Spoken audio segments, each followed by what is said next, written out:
pluralitas. Bhinneka Tunggal Ika. Aku dan kamu merah putih. Indonesia. Aku dan kamu Pancasila. Kami Santri Indonesia, Santri Pancasila.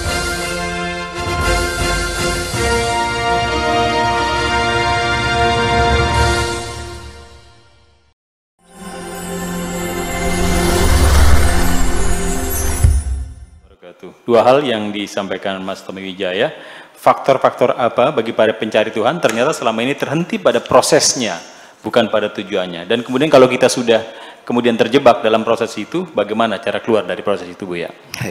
Jadi begini, apalagi itu mencari Tuhan, Ya. yang nilainya tidak bisa ditaksir dengan logika. Mencari emas saja, ini dari Bogor ya? Dari Palembang, Bu Dari ya? Palembang.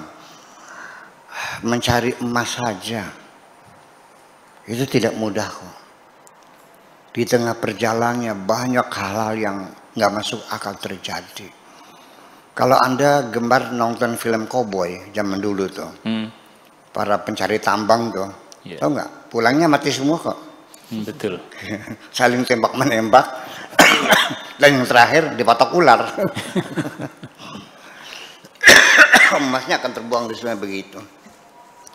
Jadi mencari materi yang nyata-nyata saja tidak semudah itu. Ya, mungkin peta yang didapatkan peta palsu barangkali. Ya sekarang sih mungkin sudah ada satelit yang bisa dilihat di mana ada tambang emas itu. Zaman dulu mencari emas saja susah, apalagi mencari Tuhan yang petanya nggak ada, kecuali melalui para nabi, para wali, para kekasih Tuhan yang sudah punya peta semacam itu. Tetapi kebanyakan peta itu juga salah baca. Makanya saya dalam membaca peta mencari Tuhan tidak fokus harus berdasarkan kemukjizatan yang dibuktikan oleh nabi sehingga saya harus percaya. Tidak selalu.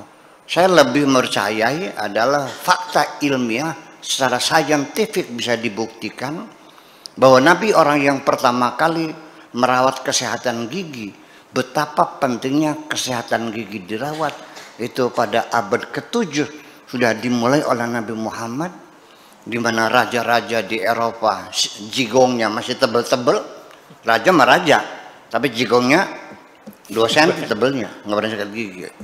Nah, dengan itu saja bagi saya sudah cukup untuk sebagai petunjuk untuk membaca peta yang disodorkan oleh Kanjeng Nabi.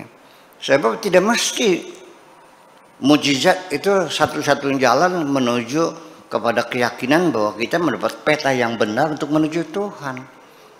Buktinya mana? Saya mau nanya sekarang kepada Pak Mas apa namanya? Mas Mas Tommy. Rani. Nabi Muhammad memeras kambing kurus seekor, lalu buat minum 200 orang, terus mereka kenyang semua. Setelah mereka kenyang, mereka percaya enggak? Tidak semua. Setelah Nabi membuktikan kemujizatannya, memukul batu, lalu batu itu keluar airnya, percaya enggak? Setelah Nabi membelah bulan, mereka melihat sendiri, setelah itu percaya enggak? Saya tidak pernah melihat Nabi Muhammad membelah bulan.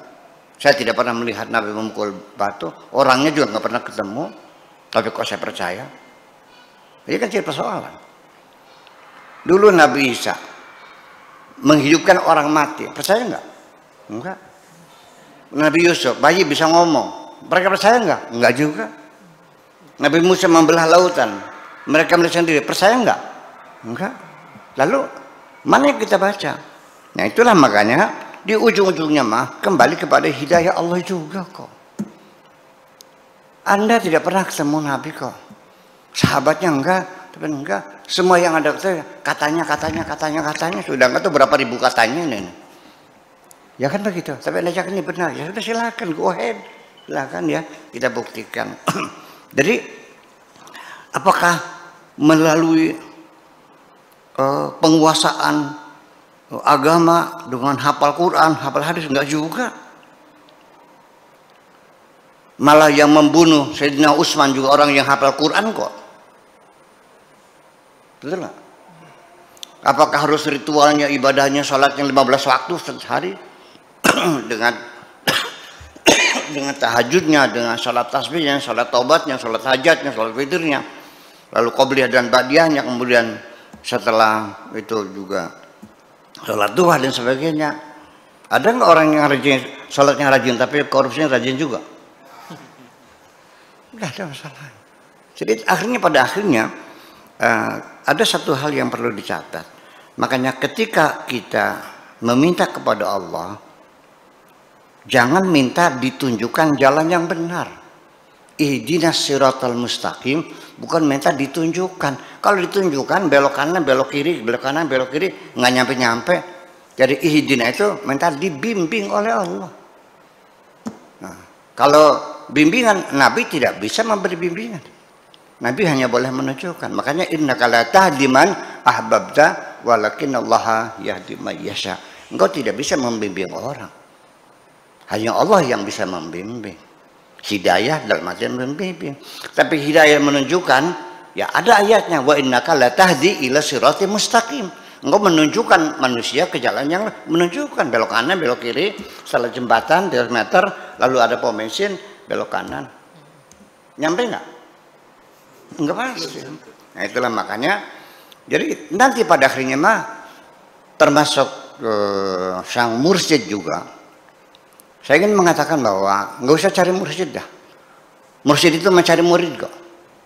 Dia akan mencari bakat dan minat. Iya. Nah makanya nanti ketika Tuhan menghendaki membimbing dirimu bagaimana supaya kenal Tuhan, percayalah Allah akan berikan kesempatan engkau untuk bertemu dengan orang yang sudah kenal Tuhan, dan dia nanti yang akan membimbingmu, memperkenalkan dirimu kepada Tuhanmu. Saya kira itulah yang maksud sekaligus ya, dua pertanyaan dijawab jadi satu jawaban ya. Mudah-mudahan Anda mendapat bimbingan oleh Allah. Amin. Bukan hanya sekedar petunjuk saja. Itu jalan yang benar adalah yang dapat bimbingan dari Allah, bukan petunjuk. Terima kasih.